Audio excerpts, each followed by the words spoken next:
Hello guys, hello and welcome to something that we've not done for a while. Yet again, it's it's a review video. I know it's been some time before we've done review video, but as you can see, we have a nice build that was kindly sent to us by LesDiy. So once again, big thank you to those Niklaus and the rest of the gang at LesDiy for sending this out as well. It's very much appreciated. As some of you know, I've actually built this on live stream, so if you haven't already, if you haven't seen this and you come to the review video, go and check out the live streams themselves, so you can see how this is built and how it's all done and things like that. But yeah, I mean, what can I say? This is an awesome build, had really good fun, very technical with stuff, especially around the valves for the top of the pistons as well.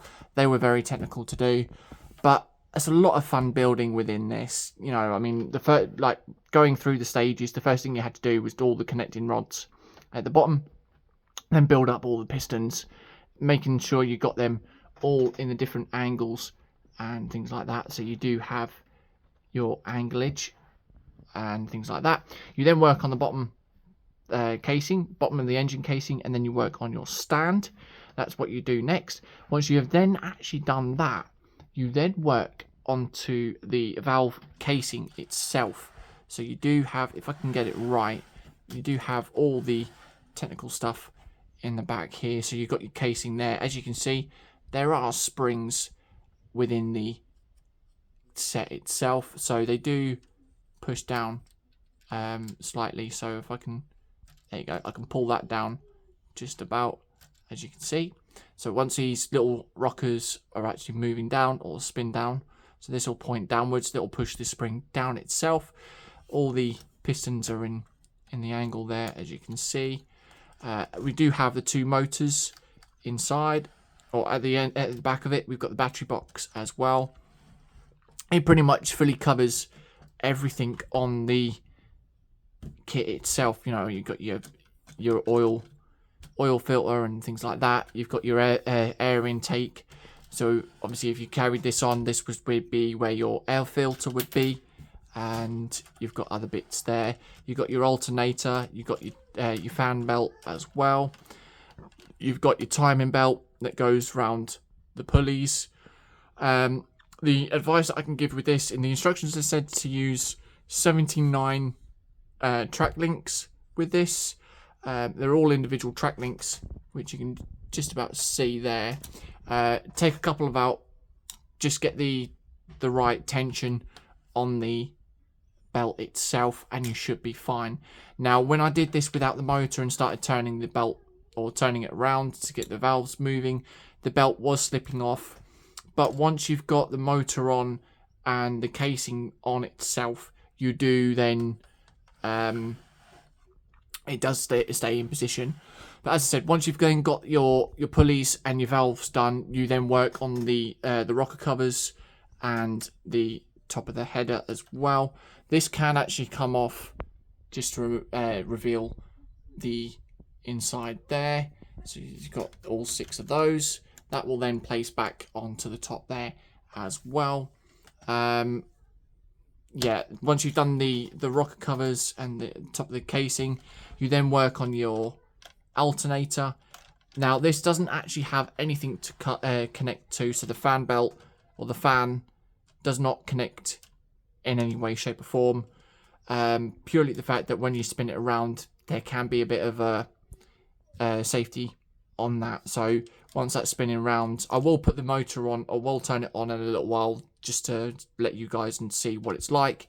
But with that spinning around at quite some speed, you don't want to be putting your fingers anywhere near that, so it's understandable. This does move as well, so your alternator does spin. So that will be what you then work on after that. Once you've then worked onto that, you then go on to your inlet manifold or your air intake. So it's all different techniques to build this. It starts off with plates, and then you've got your hinge bricks to get this angle on the side here. Once that is done, you move on to the front of the air intake. That's that sorted out, and then once all of that your final piece would be is working onto the exhaust manifold. You then add all your different bits and pieces onto that.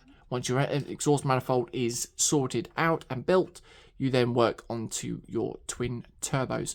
Now, I was building this on stream, as you guys know.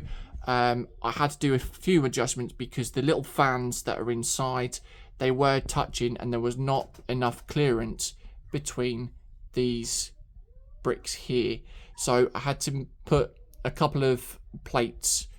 Luckily, there is some spare parts, but I used the spare parts to give more clearance on the fans themselves. It was all connected, as you can see. There's a long rod here that goes across. There's two rods that are connected up to both the twin turbos.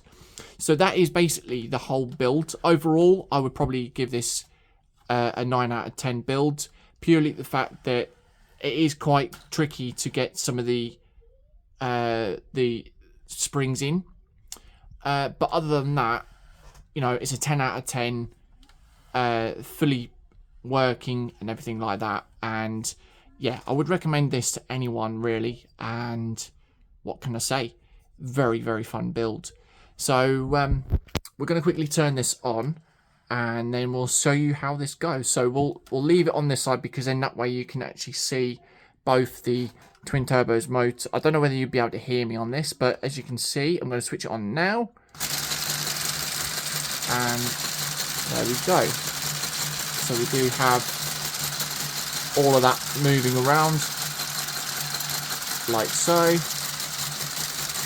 We've got the fans on the inside there working. And we've got the pistons as well.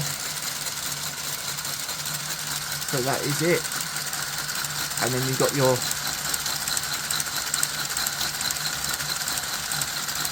springs on the inside there as well. So I'm assuming, by the sounds of it, the batteries are dying slightly because the engine is going slow, or is moving a bit slower than it has done on the string.